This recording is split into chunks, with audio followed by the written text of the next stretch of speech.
येत नाही, तो शिष्याचं सर्वांगीण व्यक्तिमत्व घडवत असतो. आणि हे करत असताना ज्ञान, श्रम आणि वेळ देऊन तो स्वतः घटत असतो. ज्या कला प्रत्यक्ष प्रयोगानं सिद्ध होतात, जसं संगीत आहे, नृत्य, नाटक, त्या नुसतं पुस्तक वाचून शिकता येत नाही, गुरुजवळ बसूनच त्या शिकाव्या लागतात. हे आजही आम्ही अनुभवतो आहोत. सुरांच्या निश्चित जागा, संगीत सामग्रीची माहिती, त्यांचं विविध कार्य, लयीची समज, प्रस्तुतीकरणात तालाचं प्रमाण, राग संकल्पनेचे विकसित होत जाणारी वेगवेगळी रूपं आणि सगळ्यात महत्त्वाचं आणि कठीण, संगीतासारख्या अमूर्त कलेला मूर्त करण्याच्या प्रयत्नात सतत राहणं. अशा केवळ संगीत विषयक गोष्टीवरच संगीत शिक्षण संपत नाही, तर संगीताची साधना आणि संगीत व्यवसाय यांचा तोल कसा सांभाळायचा हेही समजून घ्यावं लागतं. कलाकारानंच समाजाकडून नुसतं घ्यायचं नसतं, समाजाला द्यायचंही असतं. याचं सतत भान ठेवायला हवं. तुम्ही कोणताही संगीत प्रकार शिका, मात्र ऐकताना शास्त्रीय संगीतापासून लोकसंगीतापर्यंत, मग ते भारतीय संगीत असो, अभारतीय कोणतंही संगीत असू दे, ते जाणीवेनं ऐका, त्याचा अभ्यास करा. सर्व संगीत प्रकार एकमेकांच्या मदतीनं विकसित होत असतात, त्याचा तुम्हालाही अनुभव येईल. आपल्या शिष्याला एक चांगला कलाकार बनवण्याबरोबरच एक संवेदनशील, रसिक, जबाबदार नागरिक बनवण्याची जबाबदारी गुरुवर असते. दुसऱ्या कलाकाराचा आदर करणं, जिथे ते चांगलं दिसेल त्याचं कौतुक करणं, त्याचा अभ्यास करणं, स्वतःची तसंच आपल्या देशाची सांगीतिक ओळख कायम ठेवून भारतीय संगीताला सतत समृद्ध करीत राहणं, ही जबाबदारी त्याच्यावर असते. आपल्याला माहीत आहे, शाळा कॉलेजचं शिक्षण घेताना ग्रॅज्युएटसारखी एखादी पदवी घ्यायला कमीत कमी 18-20 वर्ष लागतात. इतका वेळ, इतका पैसा, इतकी मेहनत, हे सगळं आपण तिथे गृहीत धरतो. 20 वर्षापर्यंत आपण कसलीही अपेक्षा करत नाही. संगीत शिकायला लागल्यात म्हणतं दुसऱ्या दिवशीच गाता वाजवता यावं, एवढंच नाही तर लगेच संगीताचे कार्यक्रमही मिळावेत, पैसा, प्रसिद्धी, नाव मिळावं, अशी अपेक्षा असते.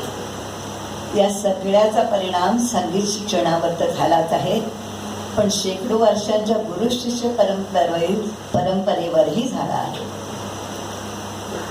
आज बाजारात हजारोनी संगीत संबंधित व्हिडिओ आणि सीडीज उपलब्ध आहेत, पुस्तकांचे ढीग आहेत, इंटरनेट, यूट्यूबवर सांगीतिक कचरा साचलेला आहे, इलेक्ट्रॉनिक वाद्य उपकरणं आहेत, विज्ञान आणि तंत्रज्ञानामुळे जगभरचं संगीत ऐकायला मिळतंय. हे सगळं हाताशी असून सुद्धा उत्तम कलाकारांची संख्या नगण्य आहे. याचाच अर्थ यापैकी कोणतीही गोष्ट गुरुची जागा घेऊ शकली नाही. एका विशिष्ट दरापर्यंत एकाच योग्य अशा गुरुजवळ शिक्षण होणं आवश्यक आहे. आज दर दिवशी नवीन गुरुचं नाव पुढे येतं. गुरुच्या प्रति श्रद्धा नाही, निष्ठा नाही, अभिमान नाही, आदर नाही. संगीत ही आज विकत घ्यायची गोष्ट झाली आहे, एवढं मात्र खरं. आज गुरुही बदलले आहेत आणि शिष्यही बदलले आहेत. पूर्वी चांगल्या गुरुच्या शोधात राहायला लागायचं, आज चांगल्या शिष्याचा शोध घ्यावा लागतोय. संगीत शिक्षणाचा पायाच मजबूत नसेल तर प्रस्तुती करणारा करामतीचं ठिवेळ लावलेलं स्वरूप येतं, हे आपण पाहतो. भारतीय संस्कृतीमध्ये जन्मलेल्या, विकसित झालेल्या आमच्या संगीताला आज जगात मानाचं स्थान आहे. पाश्चात्य संगीत हार्मनीवर आधारित आहे. हार्मनी म्हणजे एकाच वेळी एकाहून अधिक स्वरांची योजना करणं, तर भारतीय संगीत मेलडीवर आधारित आहे.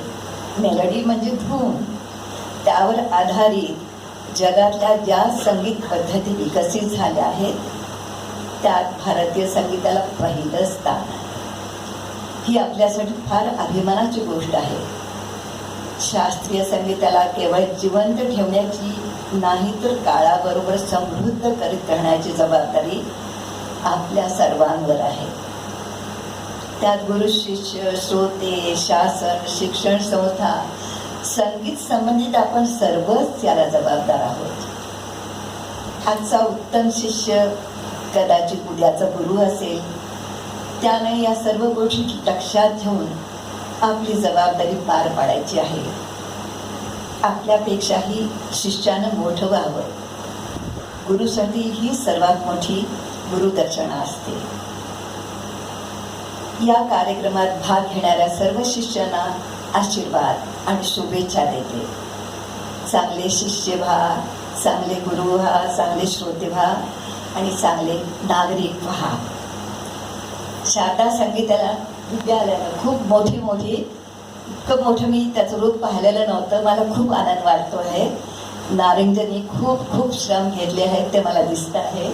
त्यांनी मला सतत बोलवलं पाहिजे मात्र, म्हणजे मला मधला काळ जो विसरलेला आहे तसं राहणार नाही.